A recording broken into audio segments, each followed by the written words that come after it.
أعوذ بالله من الشيطان الرجيم.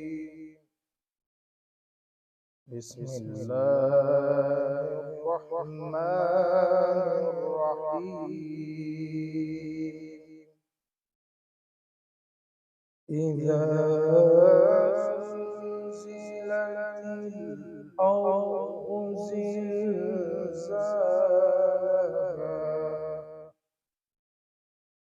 وأخرجت الأرض أثقالها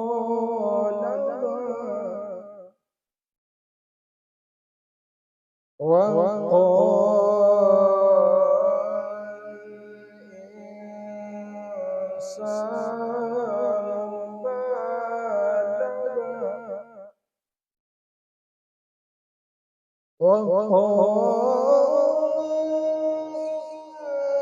الإنسان ما لها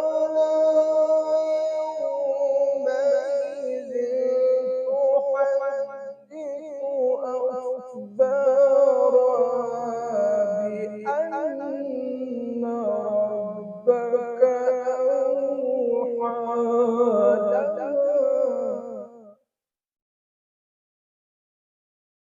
يومئذ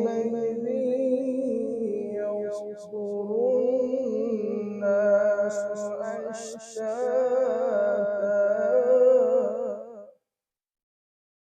يومئذ يصدر الناس أشتاتا ليروا أعمالهم فمن يعمل مثقال ذرة خيرا يره ومن يعمل مثقال ذرة شرا يره. صدق الله